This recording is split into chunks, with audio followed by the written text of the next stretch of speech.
It was supposed to be a proud day, a day carved into the memory of every father who sacrificed so much for his child's future. The auditorium smelled faintly of polished wood and new beginnings. Families filled the seats, cameras ready to capture a once-in-a-lifetime moment. But in the middle of that celebration, a scene unfolded that no father, no soldier, no human being should ever have to endure. A retired black Marine, decorated, disciplined, and devoted to the country he served, had only one mission that day: to see his son walk across the stage and claim the diploma that symbolized years of perseverance. But instead of honor, he was met with suspicion. Instead of respect, he was met with rejection. 2 security guards walked toward him, eyes narrowed, voices clipped, and told him he didn't belong, told him to leave, told him that his presence was a disturbance. In that moment, the room froze. Parents turned. Students whispered. A father's dignity was on trial in front of his own son. And then, from the shadows of silence, 6 Navy SEALs rose to their feet, and what happened next no one in that room would ever forget. He arrived early that morning, before the crowd swelled and before the air grew heavy with the nervous energy of proud families. His suit was crisp, jacket pressed, shoes polished to a quiet shine, but beneath the fabric of ceremony, he carried the invisible weight of years in service. Caluses from rifles and ropes still etched his palms. Memories of distant deserts and hostile territories lingered in his posture, in the quiet steadiness of his shoulders. Today, though, was not about the wars he had fought, the medals he had earned, or the enemies he had faced. Today was about his son. The boy who had once clumsily marched around the living room in oversized boots, pretending to salute, was now on the cusp of his own achievement. This day was a culmination of homework late at night, of sacrifices unseen, of quiet encouragement whispered in moments of doubt. He took a seat in the bleachers, hands folded over the small stack of programs he had picked up, each page marking a step toward this singular moment. The auditorium was slowly filling, families trading greetings, laughter weaving through the air like sunlight through trees. He tried to blend in, to be invisible, but invisibility was not an option. 2 security guards noticed him almost immediately, their gaze like a shadow creeping across his chest.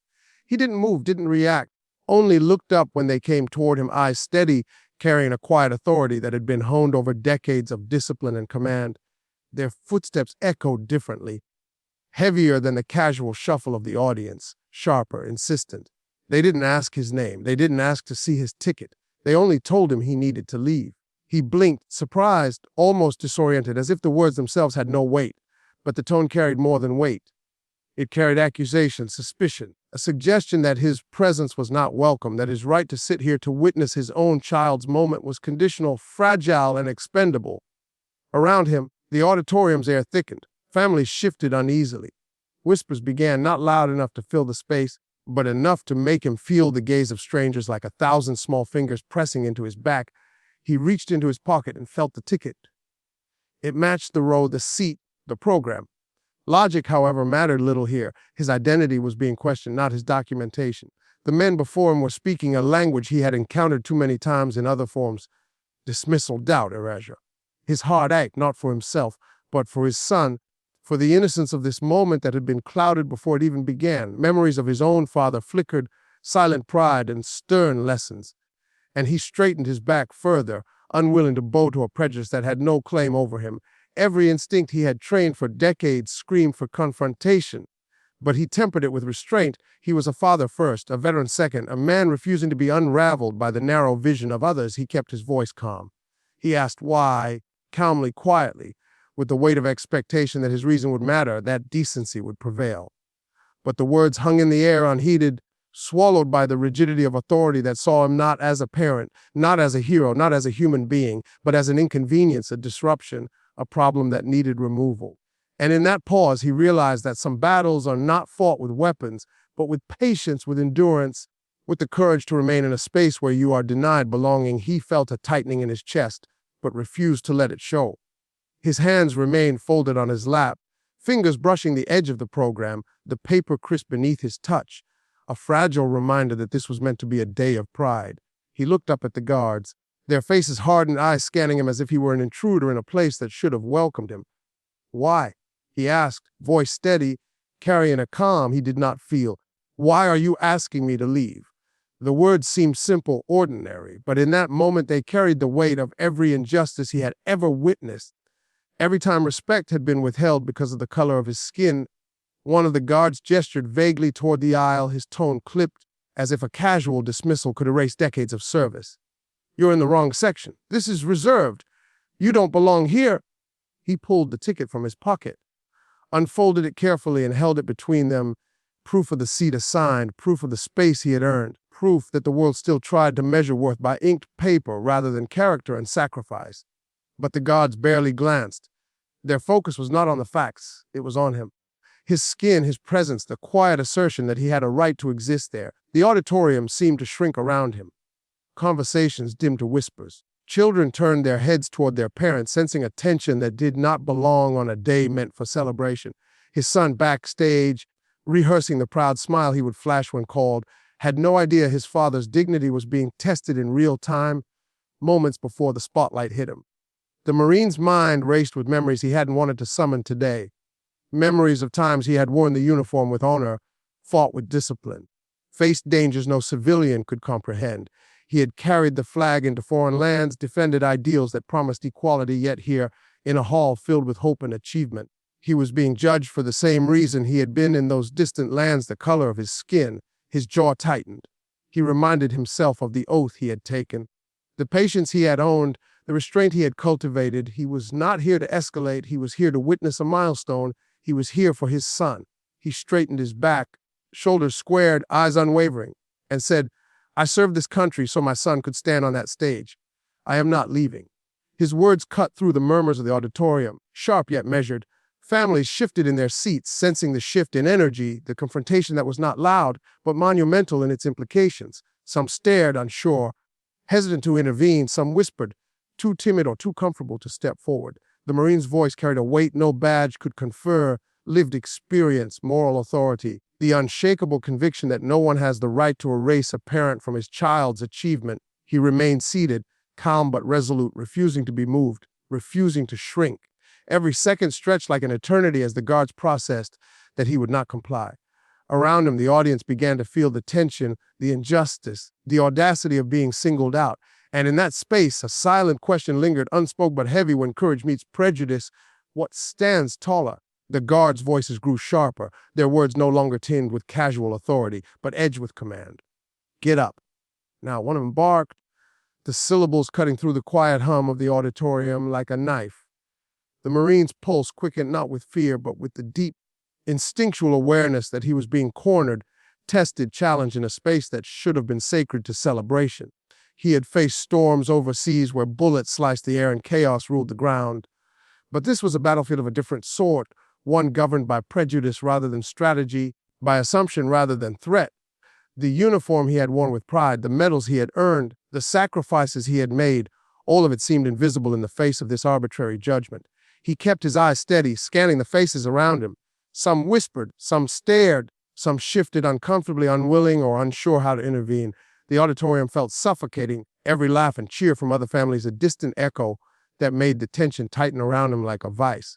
His son was backstage, pacing, rehearsing the smile he would wear when called to the stage, unaware that the moment he had dreamed of was teetering on the edge of indignity. Memories flickered across the Marine's mind, dusty roads in foreign lands, the relentless sun beating down on fatigued troops, the hum of helicopters overhead, the deafening silence after a firefight. Each memory was a testament to endurance, to courage, to holding ground when everything threatened to collapse.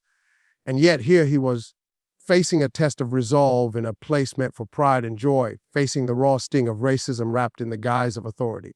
The room seemed to shrink around him, the walls pressing inward as the guards advanced slightly, their hands hovering near him, ready to enforce a command that had no moral ground. He felt the weight of decades of systemic bias, the unspoken rules that dictated who belonged and who did not. Every fiber of his being wanted to act, to assert dominance, to show that he was not someone to be dismissed, but he tempered himself. He reminded himself that dignity is often shown in stillness, that courage sometimes speaks louder in quiet defiance than in confrontation. Around him, the murmurs grew louder. Cameras raised on phones caught snippets of the scene, the tension recorded in digital memory, a silent witness to what no one should have to endure. The Marine's breathing remained measured, even as anger and hurt simmered beneath the surface. He knew that giving in would not only diminish his own presence, but also teach his son a lesson he was not willing to impart, that the world's prejudice could dictate the boundaries of love. pride in achievement. Every second that passed was a deliberate act of resistance, a claim to belonging, a statement that some injustices could not go unchallenged. He stayed seated, eyes unwavering, back straight, embodying a quiet strength that demanded recognition even from those unwilling to see it. The auditorium held its collective breath, the weight of expectation and disbelief pressing down as the confrontation reached an unspoken climax, every attendee sensing that history, in some small but profound way, was unfolding before them. And then they stood. 6 figures rose from their seats in unison, a quiet storm that changed the energy of the room instantly. They didn't shout. They didn't demand. They didn't need to. Their presence alone carried authority, earned not through intimidation, but through decades of sacrifice and service. Navy SEALs, men who had faced death on foreign soil, whose courage had been tested in ways civilians could not imagine, now stood shoulder to shoulder in defense of a man who had been reduced to suspicion simply because of his skin. The auditorium seemed to pause, the collective murmur fading into an almost sacred silence. Every eye shifted toward them, and the guards, once confident, now hesitated, uncertainty flickering across their faces. The first SEAL spoke, his voice calm but sharp, carrying the weight of unquestionable authority. "He stays." The words were simple, deliberate, and impossible to misinterpret. The guards blinked, glanced at each other, and then back at the men in front of them, faces tightening with disbelief. The room's tension thickened, and yet it was no longer suffocating, it was electric, charged with the kind of moral clarity that cannot be argued with. Around the Marine, the weight that had pressed down on him since he first arrived began to lift, replaced by a quiet acknowledgement that he was not alone. That solidarity had arrived in the most potent form imaginable. Audience members held their breath. Some sat frozen, unsure whether to cheer, to record, to intervene. Some parents gripped their children tighter, understanding instinctively that they were witnessing more than a confrontation. They were witnessing justice. The CL's stance was deliberate, disciplined, unwavering, unflinching. They did not need to raise a hand. They did not need to speak louder. Their presence was proof that courage and integrity could hold a space against prejudice, that authority could be used to protect rather than oppress.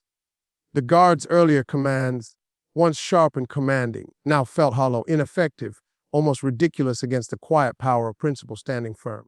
The Marine felt something shift inside him, a mixture of relief, awe, and deep, profound respect. These were strangers, yet they recognized a truth that others had failed to see. Dignity is not negotiable.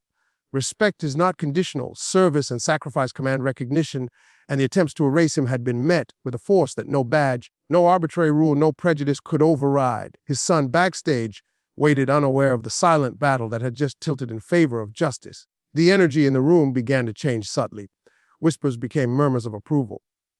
Some audience members found their courage and nodded, eyes glistening, hearts recognizing the power of standing up for what is right. The SEALs did not leave their post, did not waver, their presence a living shield.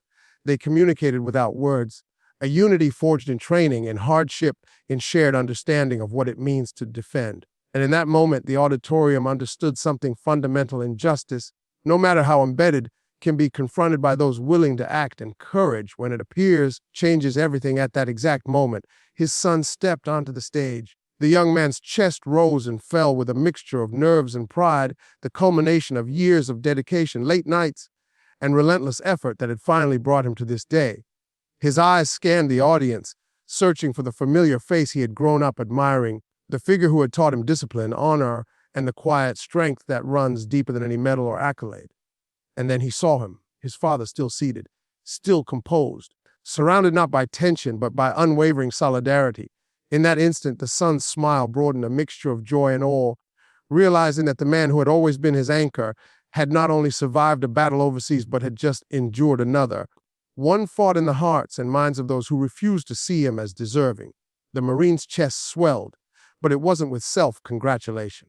It was with a quiet pride that only comes from knowing that integrity has been preserved, that dignity has not been stolen, that a son now witnesses the living example of courage and steadfastness in the face of discrimination.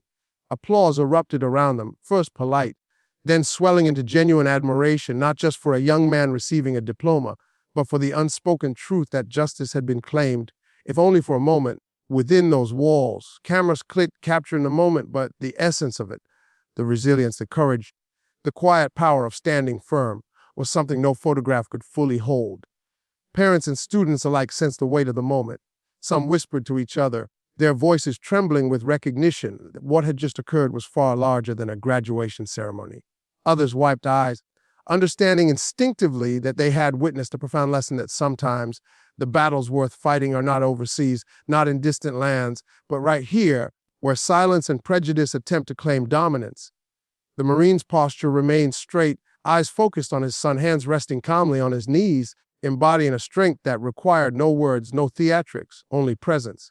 Around him, the 6 SEALs remained guardians of principle, proof that courage is amplified when shared and that solidarity can transform fear into hope. His son's steps across the stage mirrored a journey deeper than academia or ceremony. Each footfall carried the echo of lessons learned in quiet living rooms, in long conversations about honor, in sacrifices neither could forget. The audience, once passive witnesses, now absorbed the gravity of what had transpired, a confrontation with prejudice, a moment of undeniable human dignity, a living example of the power of support. The applause grew louder, more fervent, yet still the Marine did not rise to accept it. He simply remained seated, eyes glistening, knowing that the most profound victory had already been achieved, not in certificates, but in the witness of a son learning what it means to stand tall against injustice. The graduation ended, but the story didn't. Because moments like this don't stay locked in auditoriums or hidden in whispers. They echo, they travel. They remind us of the scars racism carves into ordinary days meant for joy. They remind us that silence is not neutrality, it is complicity. 2 guards believed they had the right to erase a father from his own son's milestone. 6 SEALs believed otherwise. And in that small clash, the room witnessed a truth too often forgotten: injustice thrives when unchallenged, but it trembles when courage stands tall. That Marine carried battles on foreign soil, but the most painful battle was the one fought at home against the very prejudice he defended others to protect. His son walked away with a diploma, yes, but also with a lesson that will outlive paper and ink, a lesson that dignity is defended not just by blood, but by those who refuse to let injustice breathe. And maybe, just maybe, that's the kind of graduation this world still desperately needs.